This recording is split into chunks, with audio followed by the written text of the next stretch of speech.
parece particularmente interesante analizarlo de esta forma en el contexto contemporáneo. Esto no estaba planificado por ningún lado, pero me parece muy relevante lo que ha ocurrido en las últimas semanas, donde han aparecido ciertas páginas de Instagram muy llamativas por lo demás, principalmente contra el movimiento TERF y contra el movimiento SWERF, ¿ya? Contra el movimiento del feminismo radical, que trata de excluir a lo trans y que trata de excluir al trabajo sexual de las conexiones o las interconexiones que puede tener el feminismo o los feminismos, ¿ya?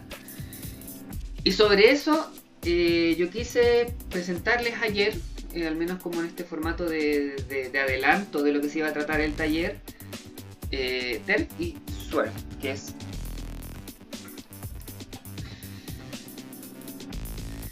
es lo mismo que TERF pero con sex worker. ¿Ya? En vez de trans. Me parecía interesante, no sé si todos me siguen en Instagram, no creo que todos, si no lo hacen deberían hacerlo. Ahí yo subí un video de una entrevista de José Carlos Enríquez, no sé si lo conocen, pero José Carlos, el escritor de este libro, que es el Soy Puto. José Carlos Enríquez es trabajador sexual, es puto, él mismo se declara así. Y él ahí hace una declaración muy interesante y muy importante a partir también de la genealogía que hemos establecido de lo pornográfico. Él dice algo como que la televisión, desde que es televisión, ha tenido una conexión muy importante con la prostitución, ya que generan el mismo acto, viven del mismo acto, que no sería la imagen explícita o el acto explícito de tener relaciones sexuales, sino que sería principalmente poner en circulación, poner en mercado y espectacularizar la intimidad.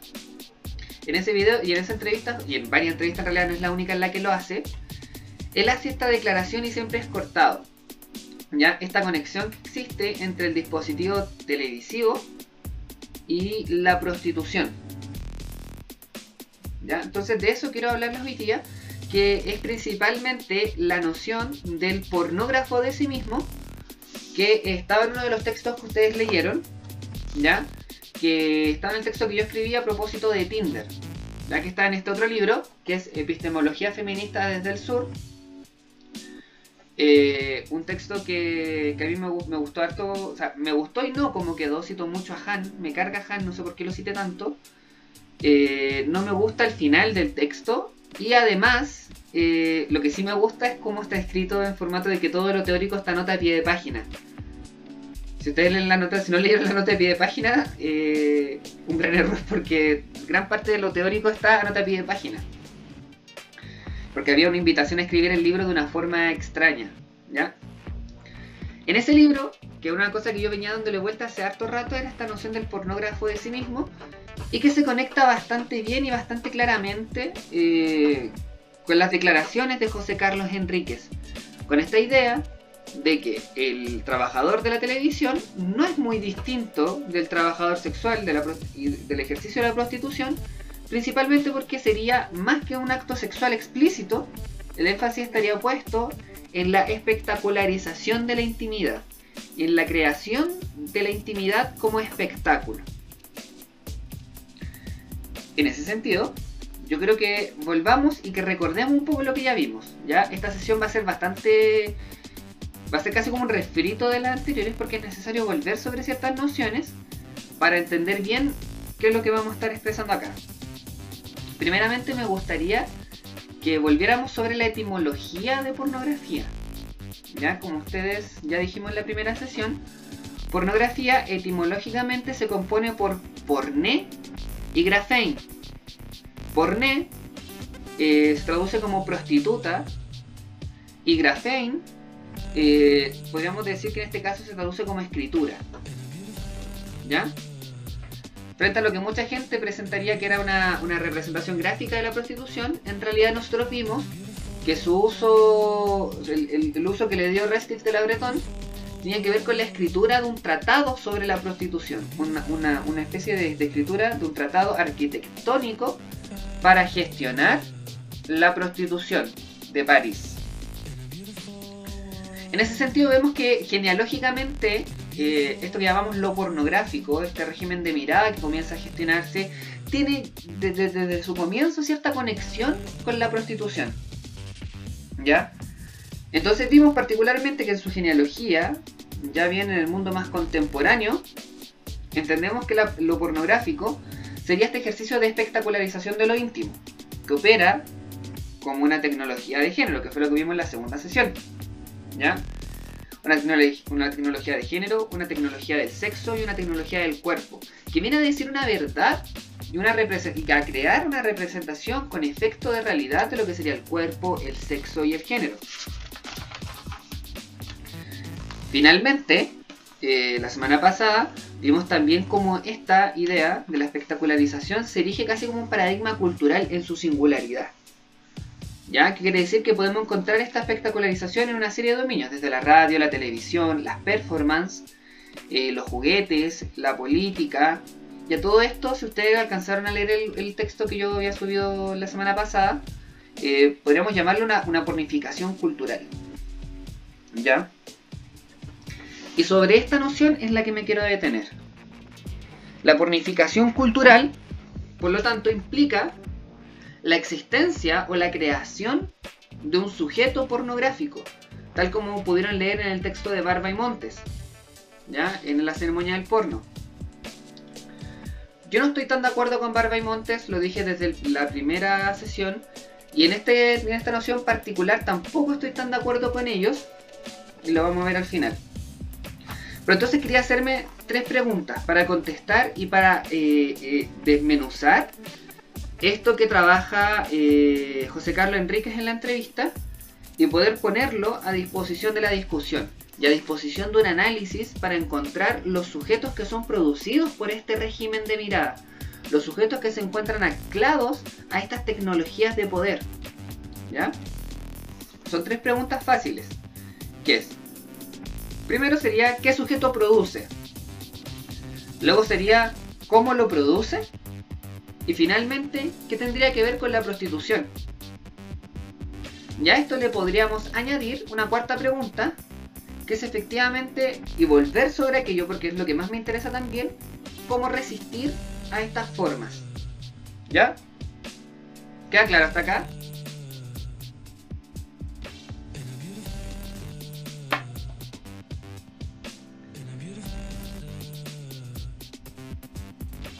Ya, la primera pregunta era, dentro de esto que la semana pasada pudimos concluir que era una especie de pornificación cultural, en la cual la cultura, la sociedad, la política, los medios comienzan a operar de forma pornográfica, por forma de espectacularización de lo íntimo, ¿ya? Nos tendríamos que preguntar entonces, ¿qué rol juegan los sujetos? ¿Cómo se producen estos sujetos dentro de estas formas, de esta formación social que es bastante particular y es bastante reciente? ¿Ya? Entonces yo me planteaba 4 preguntas. ¿Qué sujetos produce esta configuración social, esta conexión de diversos actantes, podríamos decir? ¿Cómo los produce? Es decir, ¿qué mecanismo particular está operando acá? ¿Ya? ¿Qué técnicas sí también están operando acá? ¿Qué tiene que ver con la prostitución? Interpelando un poco la entrevista de José Carlos Enríquez, la entrevista que estaba en el adelanto de la sesión de hoy día. Y finalmente, que es la cuarta pregunta, sería ¿cómo generar mecanismos de resistencia? Es nuevamente insistir sobre la resistencia, ¿ya? La idea de analizar lo mismo, es decir, la idea de analizar lo que es hegemónico, lo que es más patente en la sociedad, es principalmente una pregunta para buscar sus grietas, para buscar dónde atacarlo, para poder atacar. Es un ejercicio reflexivo antes de realizar un ataque, generar una estrategia, ¿ya? Por eso esas 4 preguntas me parecen fundamentales. No las voy a contestar en el orden que las dije, porque las primeras 2 están invertidas, pero espero que queden lo más claramente posible. Ya para hoy día, ustedes tenían terminar el texto de Michel Foucault, tenían un texto de Judith Butler, tenían el artículo, o sea, el capítulo del libro mío, y tenían el capítulo de la ceremonia del porno, que es el amateurismo, ¿ya?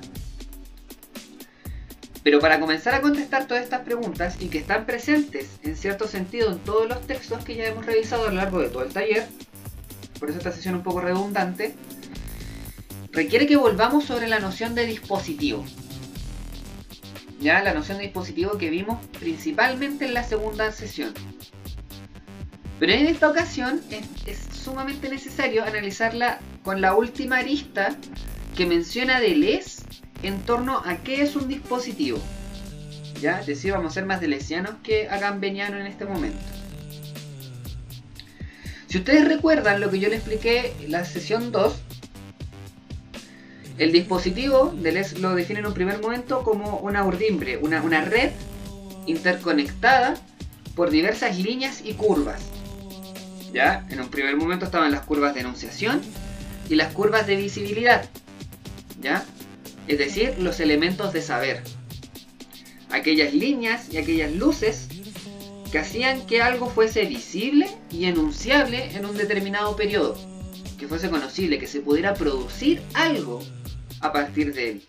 ¿Ya? Una estabilización de una forma que la inventa, en cierto sentido, en el momento en que la ilumina y la hace hablar. Nuevamente el ejemplo que podemos dar ahí es el ejemplo de entrar a una pieza oscura e iluminar un objeto con una linterna, y en ese momento solamente podemos hablar de lo que iluminamos de ese objeto. Si movemos nuestra linterna, ese objeto nuevamente va a generar nuevas sombras, nuevas perspectivas, nuevos bordes. Sin embargo, en ningún momento vamos a poder lograr ver el objeto por completo. ¿Ya? Y eso es lo más interesante. Por eso se dice que los objetos se inventan hasta cierto sentido, porque se seleccionan, no de forma intencional, pero se seleccionan ciertos elementos que van a ser vistos de él. ¿Ya? Luego estaban las líneas de poder. ¿Ya? Las líneas de poder que efectivamente consistían en los mecanismos de poder que vimos principalmente la semana anterior. ¿Ya? Es decir, cómo estas líneas atraviesan estos mecanismos, estas curvas de saber y estas curvas de enunciabilidad y de visibilidad, ¿ya? Las atraviesan como una forma de generar un efecto, ¿ya? Es decir, el movimiento propio de la linterna. No la descripción que genera la linterna, sino que el movimiento de ella. Se desprende, por lo tanto, y esto es casi un mantra Foucaultiano, que no existen relaciones de poder sin elementos de saber que sean ambos constitutivos el uno del otro. ¿Ya? Generan una alianza que no permite que el uno lo capture completamente al otro. Es decir, no están en el mismo plano, no son lo mismo, nunca van a ser lo mismo. ¿Ya? Están en constante tensión, pero a la vez generan una alianza. ¿Ya? Se sostienen mutuamente. ¿Ya? Entonces, entendiendo eso, Deleuze nos explica, finalmente, en esta primera parte, al menos de ese texto, que el dispositivo también involucra otras líneas. Un conjunto disperso de otras líneas, de las cuales la última que logró evidenciar Foucault era efectivamente el elemento ético. ¿Ya? El elemento ético que comienza a trabajar principalmente, a mí me gustan más los libros que las conferencias y las entrevistas también más, pero que comienza a trabajar principalmente en el volumen 2 de la historia de la sexualidad. En el volumen 2 de la historia de la sexualidad va a comenzar a entender una serie de mecanismos por los cuales las líneas de fuerza, si ustedes se acuerdan, las fuerzas se vinculaban con otras fuerzas, con la capacidad de afectar y ser afectadas de otras cosas. ¿Ya? Cuando esta línea de fuerza ya no se vuelca sobre otra fuerza, sino que se vuelca sobre sí misma. Esto es súper gráfico. Entonces pensemos en una línea que en vez de intersectar sobre otra línea, se vuelca sobre sí mismo, ¿cierto? Y al volcarse sobre sí mismo, genera un pliegue, genera una profundidad, una dimensión que no estaba anteriormente. ¿Ya? Se curva y se actúa sobre sí misma. Se afecta a sí misma. Esto es, este elemento ético, es decir, cómo la línea de fuerza se piensa a sí misma y genera un reducto, algo que podemos llamar, en este caso al menos, íntimo, un yo. Algo por el estilo es lo que vamos a entender por una tecnología del yo. Es decir, un mecanismo particular, una tecnología, una práctica, ya un ritual, una forma de actuar que lo que genera es pensarse a sí mismo. ¿Ya? A eso se va a detener Michel Foucault principalmente en el volumen 2, 3 y 4 de la historia de la sexualidad, haciendo el trayecto de las formas a partir de las cuales desde los griegos hasta los primeros cristianos, hasta el desarrollo de la pastoral cristiana, van a comenzar a desarrollar un conjunto de tecnologías para pensarse a sí mismos. ¿Ya? Esta parte es sumamente importante y sumamente necesaria porque genera este último vuelco, que hay un texto que les podría subir, me lo podría conseguir por ahí, que es un libro que hicieron una autora estadounidense resumiendo, comillas, a Michel Foucault cuando Michel Foucault todavía estaba vivo, y se lo mandan. Es el único libro resumen de Michel Foucault que Michel Foucault dijo: este soy yo, esto es lo que yo traté de indagar. Y finalmente él agrega a ese libro un postfacio, es decir, le agrega un capítulo final escrito por el propio Foucault, donde trata de resumir hasta cierto punto a lo que él quería llegar. Y principalmente una de las cosas que más le preocupaba a Foucault era esto: el sujeto. Él en sus últimos días define su trayecto intelectual como una pregunta constante por el sujeto, ¿ya? Por esto que sería la forma en la cual una época ha desarrollado mecanismos para que los sujetos se piensen a sí mismos. ¿Y por qué le interesaba esto? Y ahí lo dice principalmente en el volumen 2 de la historia de la sexualidad, para comenzar a desarrollar otras formas de pensarse, pensar otros mundos posibles, pensar otras tecnologías del yo. Y que, como vimos, generar otras tecnologías del yo, como vimos la semana pasada con el caso del pilochismo, generar otra tecnología, otra forma de pensarme, genera un cambio también en las redes de fuerza, en las redes de saber poder y en los mecanismos, y en la forma en la cual me vinculo con estos mecanismos y cómo los perturbo. ¿Ya? En la forma como también se generan agenciamientos colectivos de perturbar esto. ¿Ya? ¿Se entiende hasta ahí? Si se dan cuenta, es una línea más o menos coherente de pensamiento.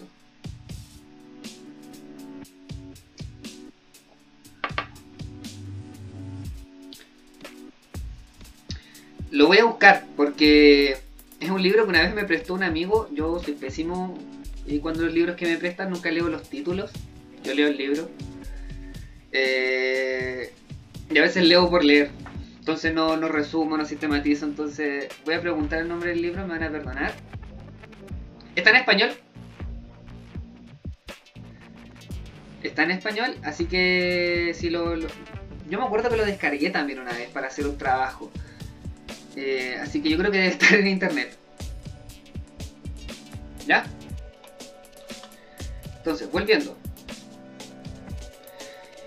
Si teníamos entonces que el poder, esta línea de fuerza que se afecta sobre sí misma, que es lo que genera este reducto que podríamos llamar el yo o el mí mismo, sí mismo. Pero también sabemos que las líneas de poder se sostienen mutuamente con las curvas de saber. Entonces la pregunta ahí es bastante interesante y es bastante clara. Es ¿qué rol juega el poder y el saber? Esta forma en la cual ambos se sostienen es la forma en la cual genero este reducto de mí mismo, esta práctica de sí. Entonces ahí vimos, efectivamente, que esto que llamamos, entre comillas, institución, no es más que nada la estabilización de un conjunto de líneas de fuerza, que son estabilizadas y sostenidas por un conjunto de saberes, ¿ya? Y si se recuerdan el ejemplo que dimos del panóptico, en la sesión 2, la idea es, hay un funcionamiento singular, en el caso del panóptico, que es producir una conducta cualquiera a una multiplicidad individual cualquiera de cuerpos. Esa es la línea de fuerza, ¿ya?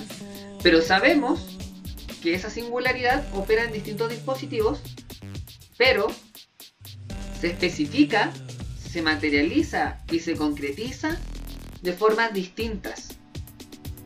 ¿Por qué realiza esto? Porque es revestido en los distintos dispositivos por regímenes de saber distintos, ¿ya? El saber penal, el saber médico en el hospital, el saber pedagógico en la escuela, ¿ya? Estas distintas formas de saber van a recubrir los mecanismos, o sea, los mecanismos de poder, y los van a materializar, los van a estabilizar, los van a, comillas, formalizar, ¿ya? De forma distinta, haciendo que parezcan cosas totalmente diferentes. Entonces, la finalidad de la cárcel, efectivamente, como alguien dijo en esa clase, partía con una finalidad casi humanista de vamos a reinsertar a los sujetos en la sociedad, pero tiene una finalidad de punición, que se basa en un código penal, que se basa en un código reglamentario distinto, que no es lo mismo que en el hospital. En el hospital también, imponer una conducta cualquiera, una singularidad cualquiera de cuerpos, pero genera una jerarquía distinta, el saber sobre el cual se basa, la forma en que va a leer el cuerpo, los signos, el sentido común también. Ciertas formas de sentido común también generan otras formas de saber. Aquí es muy interesante, cuando Foucault habla de saber no está hablando de ciencia, por si acaso. No está hablando de conocimiento en términos científicos, sino que habla de saber, de formas de conocer algo, en distintos volúmenes y en distintas formas que están presentes en la sociedad, ¿ya? El sentido común puede ser una. Por ejemplo, el sentido común también va a operar distinto, a pesar de que opere la misma singularidad en el sentido común, por ejemplo, que en la escuela. Imponer una conducta cualquiera, una multiplicidad cualquiera de cuerpos individuales, ¿ya?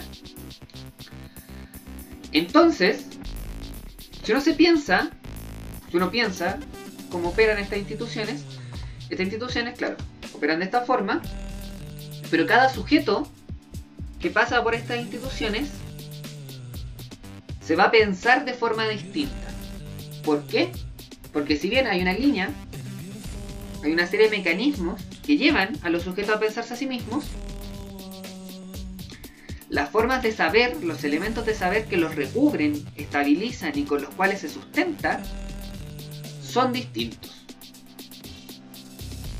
En ese sentido, la red saber-poder, este nudo, saber-poder, esta rejilla, saber-poder, pienso por alguna rejilla, como una malla, sostiene distintas formas de pensarse a sí mismo, ¿ya? Genera las condiciones de posibilidad, los regímenes de verdad, ¿ya? Y de producción sobre los cuales es una especie de suelo mínimo, básico, a partir de lo cual los sujetos se deberían o podrían comenzar a pensarse, ¿ya? ¿Cómo parte todo esto?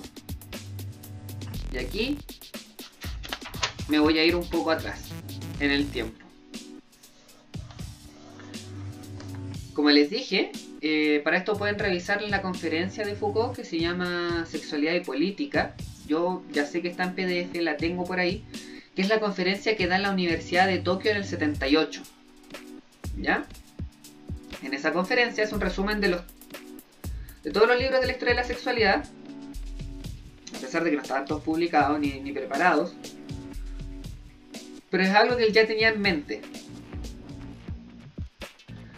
Lo que a Foucault le va a interesar, y que ya enuncia en el primer volumen de la historia de la sexualidad, es la pastoral cristiana. ¿Ya? La pastoral cristiana, el desarrollo de la pastoral cristiana se contrapone y se basa, es una cosa muy extraña, se contrapone, pero se basa en todas las tecnologías que existían en el mundo grecolatino, en los griegos clásicos y en los griegos de las finales de Grecia. ¿Ya? Los griegos clásicos generaron todo un conjunto de tecnologías en un régimen ético de las afrodisias, ¿ya? Para pensarse a sí mismos como sujetos deseantes, como sujetos que debían poder gobernarse a sí mismos para poder gobernar la ciudad. ¿Ya? Es decir, las tecnologías tenían la finalidad gobernarse, pero para poder gobernar. Se basaban principalmente en un modelo de combate, de lucha, de un guerrero que combate contra sus propias pasiones para ser un hombre, porque era una ética de hombres blancos, o sea, eran los griegos, o sea, los libres eran los hombres libres, para pensarse, ¿ya?, como un sujeto, un hombre temperante. Ese es el concepto que utilizan, ¿ya? Entonces, ¿dónde se observa el sujeto temperante? En la oikonomía, ¿ya?, en la gestión de la casa, en la filosofía, en la gestión del aprendiz, en la erótica, la gestión, o sea, como entre comillas casi del sexo con el aprendiz. Y siempre se me olvida uno.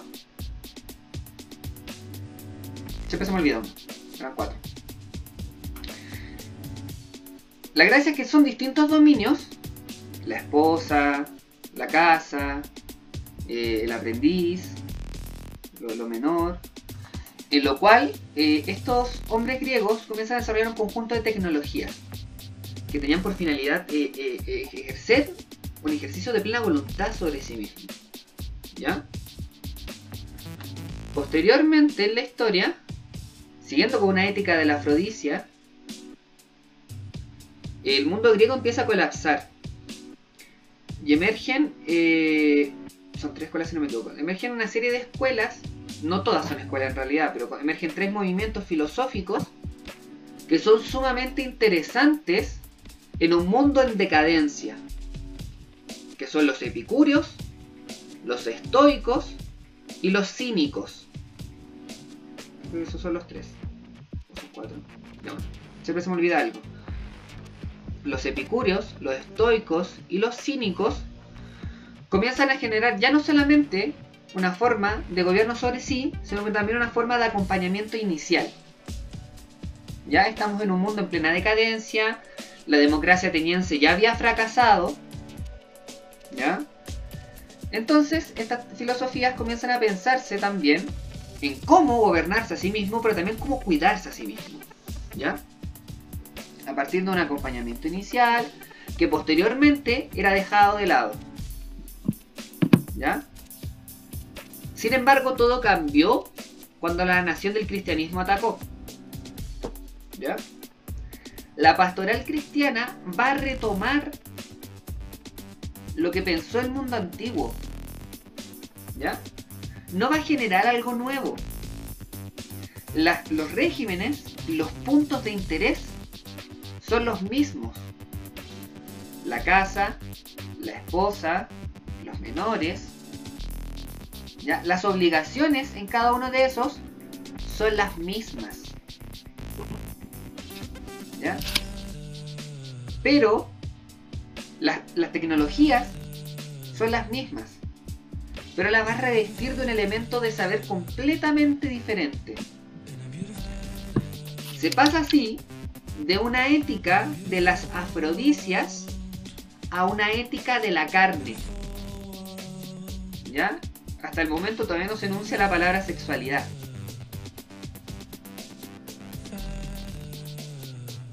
La ética de la carne, desarrollada por la pastoral, genera algo completamente novedoso. ¿Ya? Si los griegos pensaban en gobernarse a sí mismos para gobernar la ciudad, la pastoral va a tomar las mismas tecnologías y la va a revestir de un elemento de saber distinto, que es el dejarse gobernar. Es la primera vez en la historia en la cual no se busca una autonomía del sujeto, sino que se busca que constantemente todo sujeto, durante toda su vida, no importar su estatuto, tiene que ser gobernado. ¿Por qué tiene que ser gobernado en este caso? En un primer momento, por Dios. Ya tenemos un conjunto de sujetos que son gobernados por Dios directamente, y que a su vez van a pastorear a los sujetos que no son gobernados por Dios directamente, pero que a la larga sí son gobernados por Dios indirectamente, porque estos sujetos que pastorean siguen los designios de Dios. ¿Ya? ¿Cómo se desarrolla principalmente esta técnica? A partir del examen de conciencia. El examen de conciencia ya estaba en la filosofía de los estoicos. Ya estaba. Pero ahora el examen de conciencia tiene que ser realizado frente a un otro.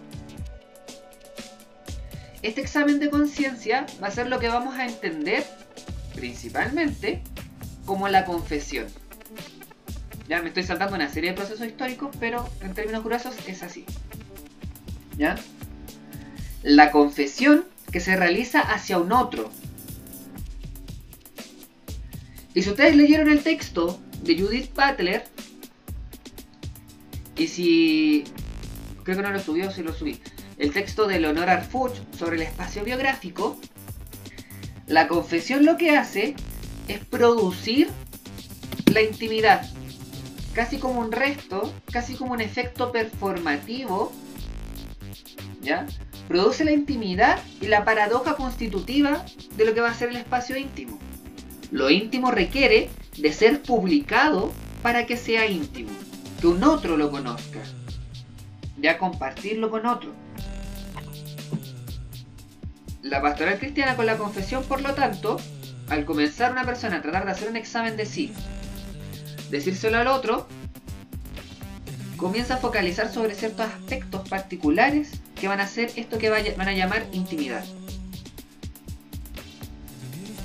Estas tecnologías, como les decía, se basaban en una ética de la carne. ¿Por qué se basaban en una ética de la carne? Porque tenían todo un pensamiento, toda una forma de producir conocimiento que trataba de pensar el cuerpo y la espiritualidad luego del pecado original, luego de la expulsión de Adán y Eva del Edén. Se consideraba que la administración del cuerpo inicialmente, tomando la idea de temperancia, pasándola hacia la idea de virginidad, ¿ya? Podría comenzar a desligar con la noción mundana con la cual fueron castigados los hombres y acercarlos a la espiritualidad de Dios. El cuerpo, por lo tanto, sería cuna y sería un elemento de mundanidad que está arraigado a la tentación. Por lo tanto, había que gestionar el cuerpo. ¿Para qué había que gestionar el cuerpo? Para lograr la salvación de las personas. La pastoral, como también mencioné un poco la semana anterior, se basa en la idea de que vamos a lograr una salvación. ¿Ya? Y allí, en la confesión, se anudan dos mecanismos particulares que operan, que me sirven como elemento explicativo. ¿Ya? La confesión produce dos cosas. O en la confesión operan dos mecanismos. Cuando confiesas, cuando relatas tu intimidad, digamos que son tres mejor. Primero focalizas sobre ciertos aspectos. Ya no se habla de cualquier cosa, hay un elemento de saber ahí.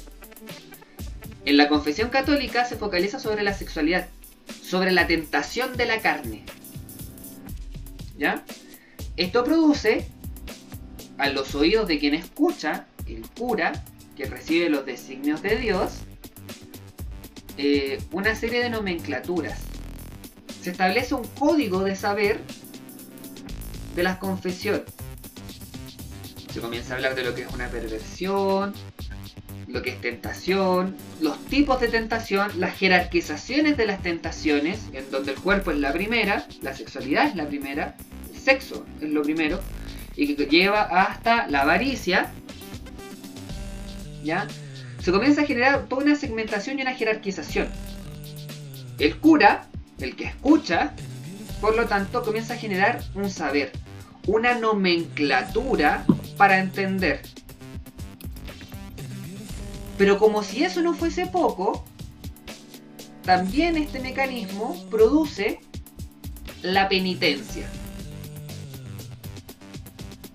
Una especie de tecnología particular con la cual se responde a la confesión, en la cual el sujeto tiene que pagar penitencia por ser pecador. Tiene que entenderse a sí mismo como pecador. Tiene que marcarse que es un pecador en sí mismo. ¿Ya? Es como las prácticas psiquiátricas, más largas. ¿Ya? Empieza a operar una singularidad que está arraigada a una institución que le dice al sujeto: piénsate de esta forma. Debes pensarte de esta manera. ¿Ya? Si eres un buen cristiano, haz esto y esto otro. Eres un mal cristiano, haz esto otro, que es distinto a lo que hace el buen cristiano. Tú eres distinto del buen cristiano. Y quiero que lo interiorices, que te pienses, que generes este vuelco, esta afectación sobre ti mismo de forma diferente. La penitencia de la confesión realiza este movimiento. ¿Ya? ¿Qué pasa? Esta singularidad de la pastoral, como la ayuda feminista. ¿Ya? Pero si nos damos cuenta, existe un conjunto múltiple, en distintos niveles, operando simultáneamente, de tecnologías que generan un movimiento bastante similar.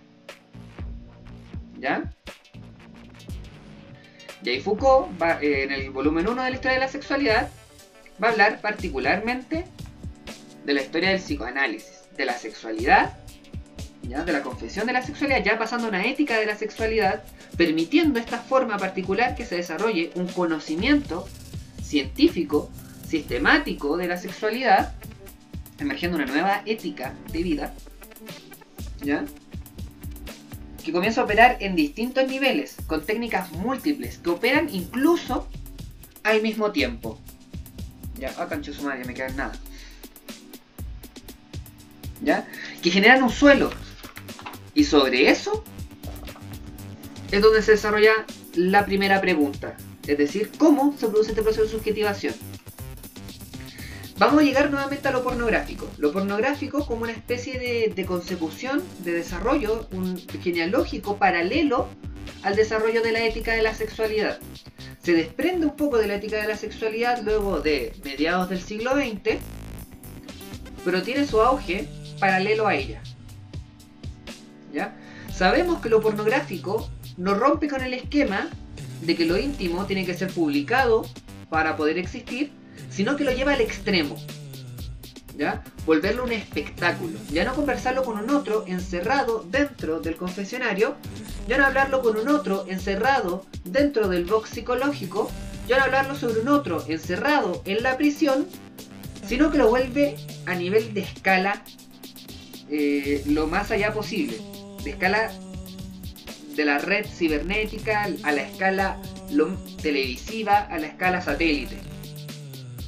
¿Ya? Y esto íntimo se va a erigir como un nuevo mecanismo de verdad.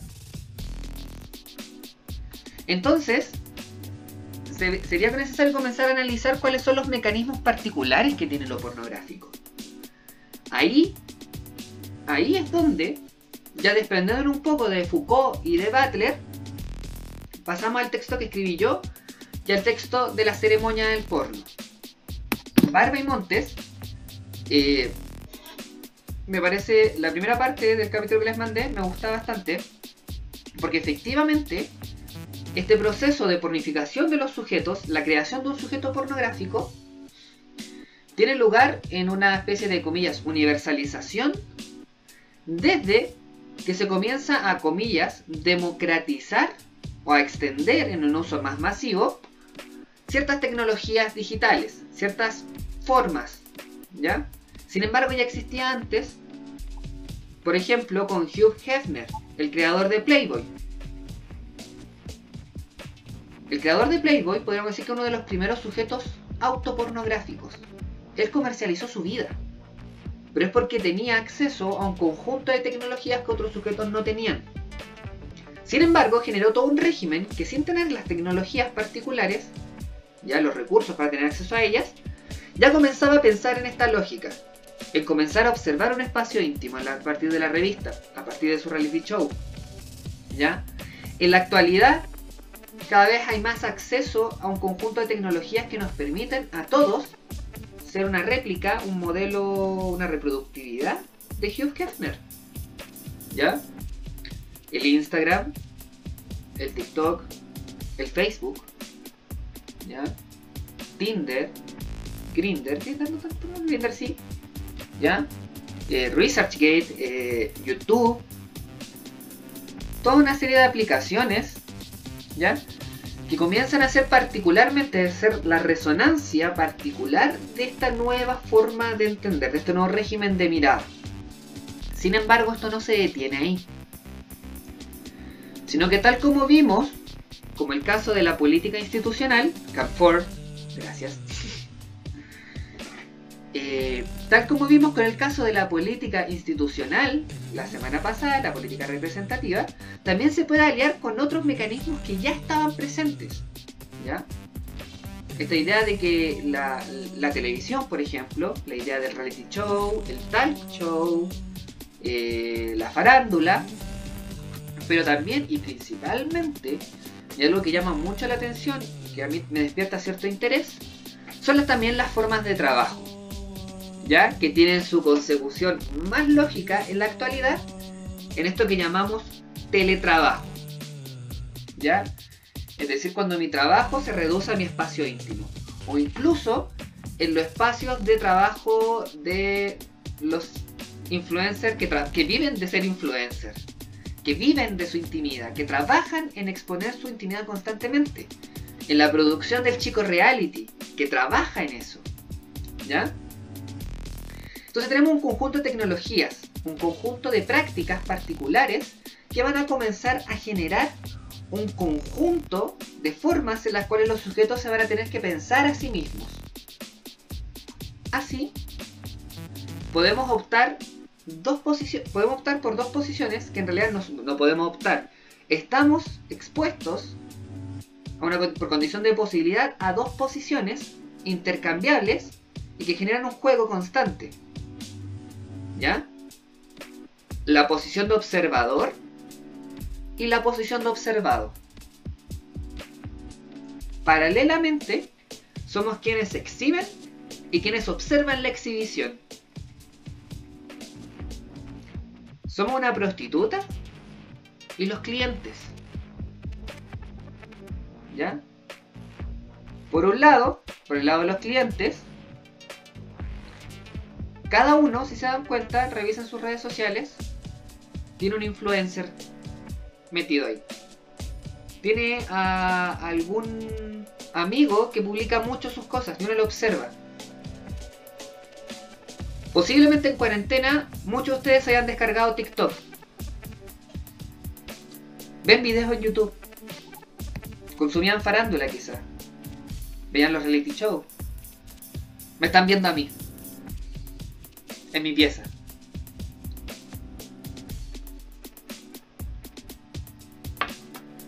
Son observadores, somos observadores. Y como tal, hay sujetos que se mueven en distintos rangos de observación. Claro, están los que son más discretos, están los que llevan al extremo el régimen de mirada. Ya no solo observan, sino también sacan fotos. Pero corresponden a la misma formación. Corresponden al mismo margen de creación. En distintos grados de dispersión. Pero son los observadores. Por lo tanto, este cliente, este observador, en primer lugar nos constituye como sujetos voyeristas. ¿Ya? Por el otro lado, cuando somos los observados, cuando somos la prostituta, casi como lo diría Pastor Soto,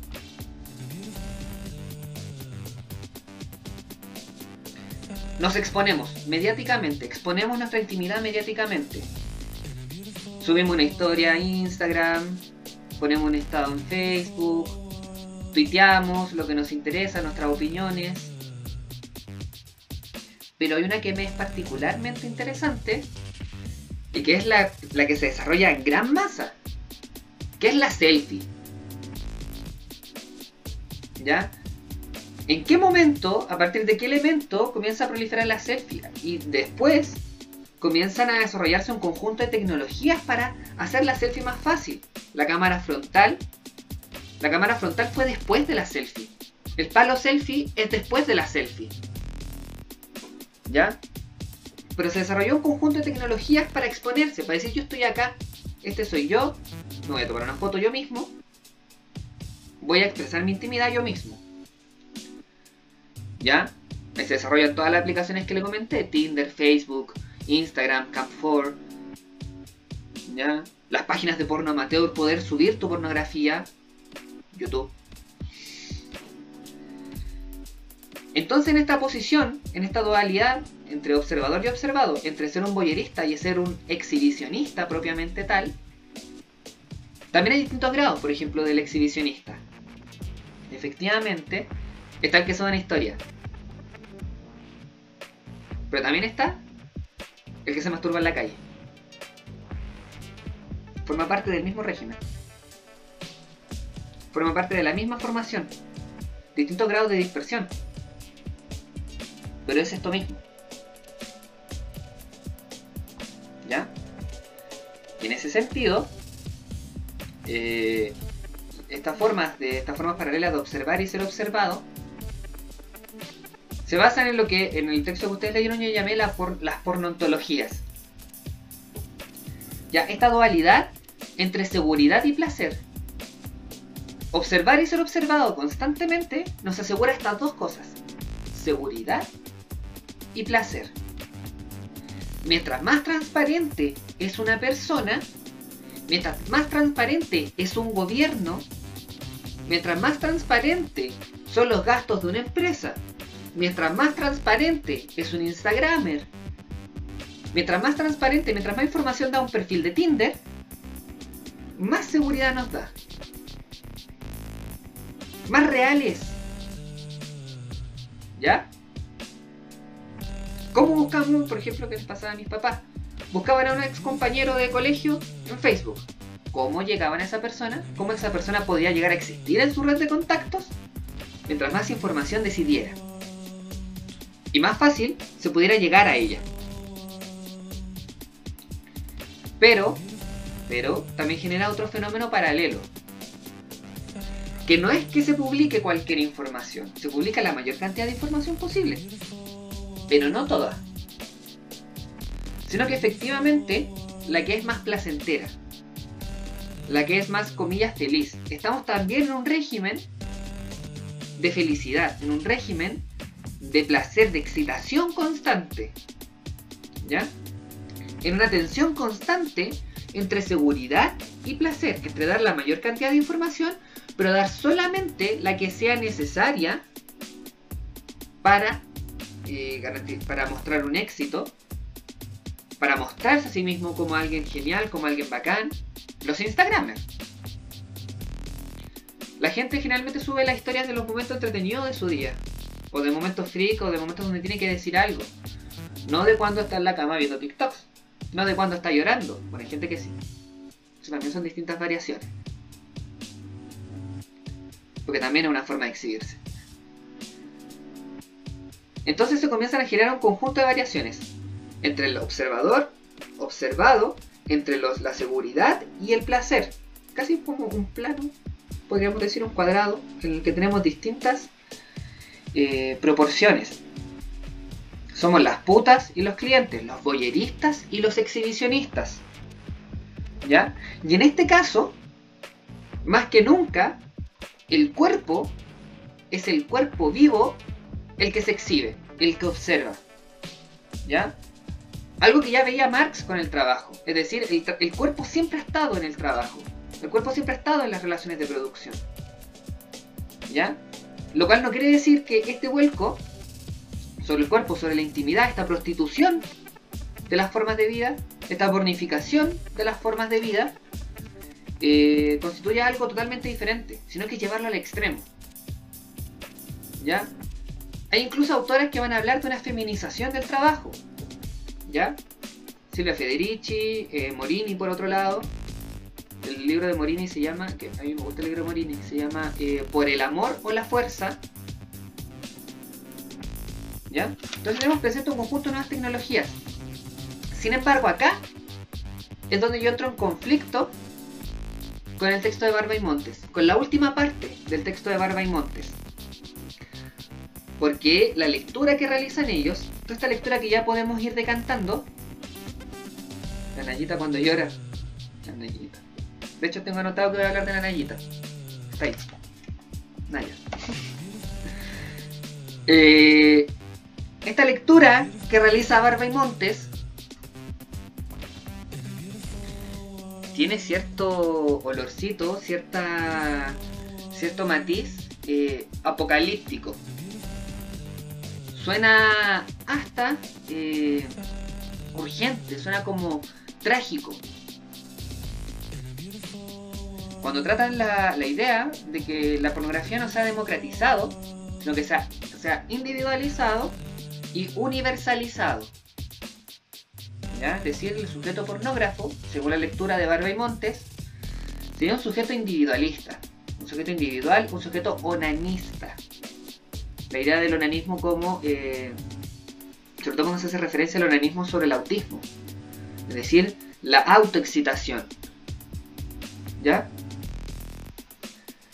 Sin embargo, para mí, siguiendo las lecturas de Donna Haraway, de Walter Benjamin, me parece mucho más interesante, a propósito de la lectura de Donna Haraway, lean el Manifiesto Cyborg,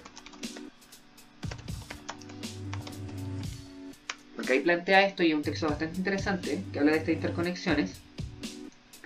A mí me parece que este proceso de pornificación y de la creación de sujetos pornográficos es una bestia bicéfala. Tiene dos cabezas. ¿Ya? Si bien tiene una arista extrema, que uno podría llamar casi hasta fascista, ¿ya? No voy a hablar de las formas fascistas, pero hay una niña que dijo algo de la ayuda feminista. También pueden desarrollar, también pueden agenciar otras formas.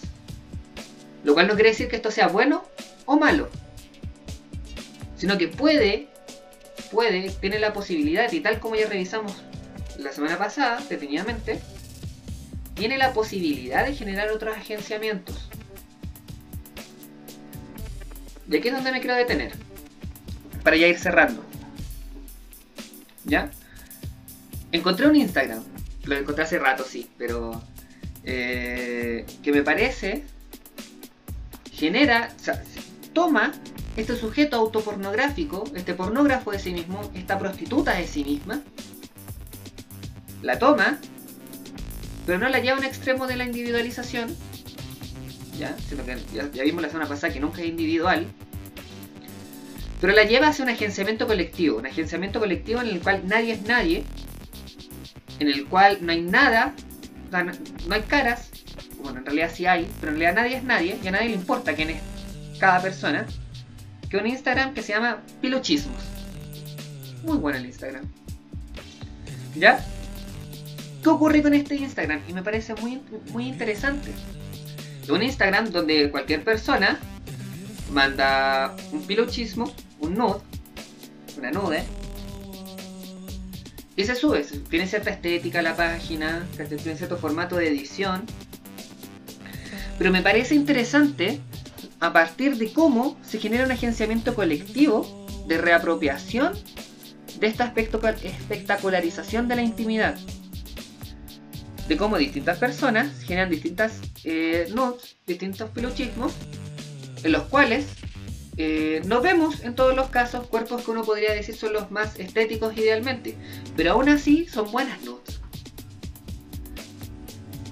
Se genera una ficción colectiva en la cual se produce, casi como forma de resistencia, una producción del sexo, del cuerpo y del género a partir de una revisión de sí mismo. ¿Ya? Frente a todo este alegato de que el nude no comillas, se empodera, sabemos que no nos interesa que empodere, que el nude no combate algo, efectivamente no lo combate,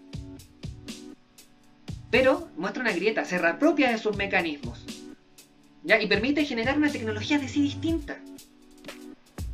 Es decir, no necesito ser como el de la película porno, no necesito ser como el que está ahí, sino que pueden haber otras nudes circulando. Abre las posibilidades.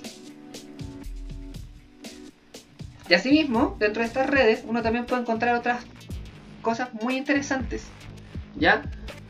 Por ejemplo, la idea del collage. Exactamente, juega un poco con la idea del tabú tradicional, ¿ya? Por otro lado está lo que viene de toda la idea del collage, cuando se comienza a generar una especie de performance a partir de la intimidad para generar otras formas, ¿ya? El caso paradigmático chileno de aquello fue Hija de Perra, como una entidad que llegó hasta el extremo en la pornificación de sí misma. Fue casi como un chivo expiatorio de tratar de volcar sobre sí todos los males de la tierra. José Carlos le tiene una dedicatoria muy linda, la podría subir después, sobre sí misma, y expresando esto así como yo soy esto. Y es una performance pornográfica, genera una tecnología completamente distinta sobre la cual varios se trataron de agarrar. Ya hubo un momento en que todos querían ser hija de perra, pero a la vez nadie podía ser hija de perra.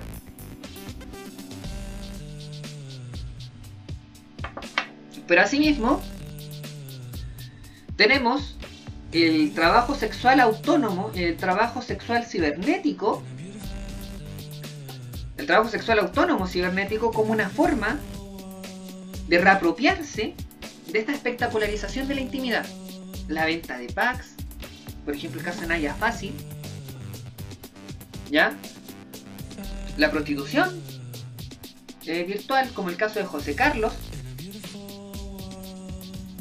Es decir, podemos comenzar a observar que existen formas, estrategias, puntos de fuga que nos van a permitir efectivamente retomar estas tecnologías, estas formas de pensarse a sí mismo, para pensar de otras formas posibles, para generar otros agenciamientos, generar alianzas y generar otras formas de pensarse, que es lo que más me interesa, ¿ya? Entonces, cuando hablamos del sujeto autopornográfico, no estamos hablando solamente desde un punto de vista de decir esto es malo, o esto es malo porque no es como era antes, porque esa es la lectura apocalíptica. Esto es malo porque no es como era antes, sino que es particularmente darnos cuenta que estamos en un terreno de batalla, en un campo de lucha, en un campo estratégico que es radicalmente diferente al que eran antaño. Que estamos sobre una superficie, un suelo arqueológico, unas formas de saber y unas formas de resistir y de luchar que son radicalmente diferentes. Que los sujetos que habitan el mundo contemporáneo son radicalmente diferentes. Y que comenzamos a tener formaciones subjetivas que eran impensadas anteriormente, pero que no plantean algo que sea radicalmente diferente en términos de que sea un vuelco, sino que se llevó al extremo. ¿Ya? En ese sentido yo soy mucho más partidario del pensamiento de la hipermodernidad, o incluso de una amodernidad, es decir, una cuestión más rara acá, que de la postmodernidad. ¿Ya? Entonces, para cerrar la pregunta, ¿qué tiene de relación esto que llamamos la pornificación cultural, lo pornográfico y sí mismo, con la prostitución? Efectivamente, desde un punto de vista incluso genealógico, sí, hipermodernidad. Me gusta más la hipermodernidad. Incluso, pero a veces, últimamente he estado leyendo más sobre amodernidad y eso también me está gustando bastante, entonces tengo crisis existenciales. Tengo que cambiar todo mi aparato conceptual. La relación entre el trabajo sexual, la prostitución y el sujeto autopornográfico, el pornógrafo de sí mismo, es una relación casi genealógica. Es decir, entendiendo que la pornografía era una gestión de la prostitución, podríamos incluso pensar que hacía una transformación de la forma en la cual se ha gestionado la prostitución, hasta llegar a las extremas formas de precarización del teletrabajo, de precarización laboral, que se reducen al espacio íntimo, ¿ya? Que salían bastante con esta formación que ya habían analizado toda la epistemología feminista, desde Carol Pateman en adelante, incluso anteriores, de una feminización del trabajo, es decir, lo íntimo como razón productiva, la razón reproductiva como razón productiva, o sea, el trabajo reproductivo como trabajo productivo, pero también ese escenario contemporáneo nos permite generar nuevos terrenos de lucha, nuevos agenciamientos. Ya en ese sentido, me gustaría que ustedes leyeran un texto, si que ya después, de Gilles Deleuze, que es el postdata a las sociedades de control. El postdata a las sociedades de control, en una de sus frases iniciales, una de las que más me gustan, dice que no hay espacio, no hay tiempo para el temor ni la esperanza, sino que solamente es necesario buscar nuevas armas. Creo que esa frase resume un poco lo que es necesario de realizar y la labor de todo este trayecto que hemos hecho de indagar sobre lo pornográfico hasta llegar al sí mismo para encontrar otras tecnologías, otras formas de vida, la generación de otros procesos, de otras técnicas para producir otras formas de vida, un como ético, para lograr resistir y generar una apertura de las posibilidades. Eso. Es el cierre que le quería dar. No quiero ser optimista tampoco. No quiere decir que la revolución es ya, sino que tampoco creo que sea ya. Pero me parece que es necesario comenzar a pensar sobre un nuevo suelo epistemológico, sobre nuevas formaciones societarias, y que ya se ven en la crisis de la política representativa, de la democracia representativa, particularmente desde la primavera árabe en adelante, llegando hasta el 18 de octubre. Formas diametralmente distintas de pensar la política se están comenzando a gestionar. Ya, incluso epistémicamente uno podría llegar a pensar el COVID como algo radicalmente extraño, pero que no es novedoso por sí mismo, sino que también tiene todo un arraigo a partir del VIH. Hay un texto muy lindo ahí de Donna Haraway que se llama La biopolítica de los cuerpos postmodernos. Yo siento que es un texto clave para entender lo que está pasando hoy día. ¿Ya? Pero no quiero llegar allá porque me estresan los cientistas sociales, los pensadores, los filósofos, los comentaristas que tratan de tener tratan de ser un oráculo hacia el futuro. Me parece más interesante analizar esta trayectoria que nos lleva a lo que estamos actualmente y también cómo resistirlo. Eso. ¿Alguna pregunta ¿Alguna duda? ¿Algún comentario?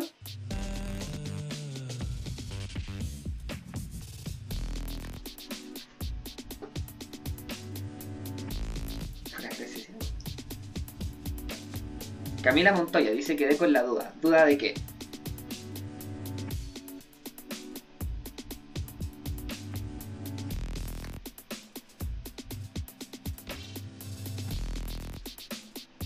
Ya.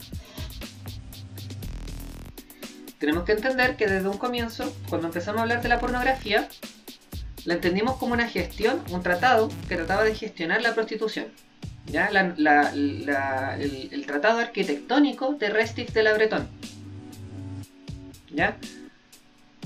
Sin embargo, después nos desligamos de la prostitución al hacer el análisis histórico, al hacer el análisis cultural, pero de cierta forma, tomando la definición al menos de prostitución actual que realiza José Carlos Enríquez, ¿ya? Desde su práctica y desde su saber, porque también es una persona que lee mucho, desde su práctica, vuelve, sin tener una conexión al menos con estas definiciones, tengo entendido particularmente, de pornografía, vuelve sobre la idea de la espectacularización de la intimidad como un ejercicio de la prostitución. Entonces, vemos que en cierto sentido sería interesante realizar también una historia de la prostitución paralela a la historia de la pornificación, para ver las conexiones múltiples, las transformaciones, pero vemos que en un punto de inicio y en un punto actual se conectan en la idea de que somos tanto prostitutas, es decir, exhibimos nuestra intimidad para generar placer, ¿ya? A un observador, que también somos nosotros a veces, somos también el cliente y la prostituta, que observa y que tiene ciertos criterios para observar, y que tiene ciertas tendencias para observar, y entonces le va a pedir a su prostituta que haga ciertas cosas, ¿ya? Entonces cada uno tiene su influencer, y en ese sentido, y esto es para hacer la última crítica con la que comencé, al pensamiento del feminismo radical que trata de excluir el trabajo sexual o a las trabajadoras sexuales, por considerarlas alienadas, porque el putero,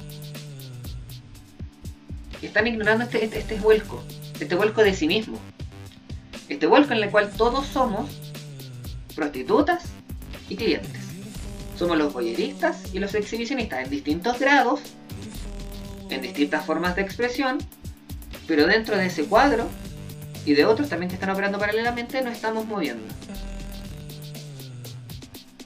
En ese sentido se conecta este sujeto autopornográfico. A la larga, el sujeto autopornográfico lo que trata de hacer es gestionarse a sí mismo, y esto es una cosa también interesante, su trabajo sexual, ¿ya? Mantenerse en presencia constantemente, tratar de hacer lo más posible, de agenciarse a sí mismo, ¿ya? Es casi un emprendedor de su labor sexual, de su labor placentera para con el resto. Eso. ¿Alguna otra duda? ¿Comentario? ¿Comentario de cierre? ¿Nostálgico? Porque un amigo es una luz.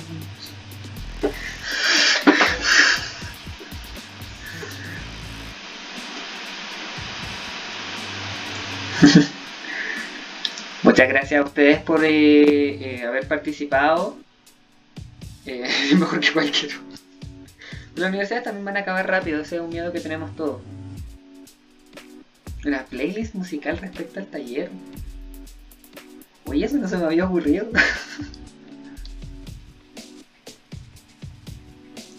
Cha.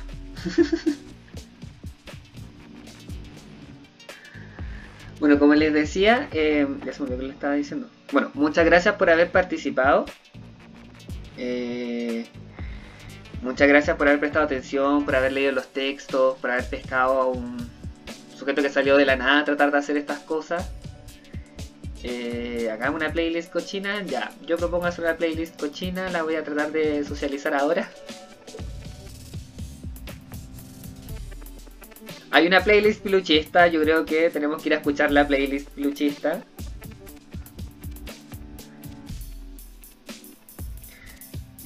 Igual, tampoco así como tan nostálgico, voy a tratar de seguir haciendo talleres, incluso cuando se comillas acabe la cuarentena, la comillas cuarentena. Me interesa harto hacer divulgación. O la diva virtual, sí. Canción paradigmática. Me gusta harto hacer divulgación. Me gusta harto compartir lo que sé. Y voy a tratar de seguir haciendo talleres, quizás no tan seguido como lo estoy tratando de planificar ahora. Pero la idea es seguir teniendo contacto y, como dije en una historia, me interesa en algún momento tratar de formar algo, un grupo de estudio, un colectivo, algo. Ya, esa es la idea, generar agenciamientos colectivos, conectarse con gente dentro de lo que es posible. ¿Ya? Así que mucha energía virtual. De una forma alcanzada a ver todos. Muchas gracias por haber participado. Muchas gracias por sus comentarios. Muchas gracias por haberme escuchado. Un don nadie. Y nuevamente invitarles a participar de este libro compendio. Si se les ocurre algo, analizar una película, analizar una página de Instagram, hablar sobre lo que sea, pero que se vincule dentro de las temáticas que abordamos acá, sería bacán.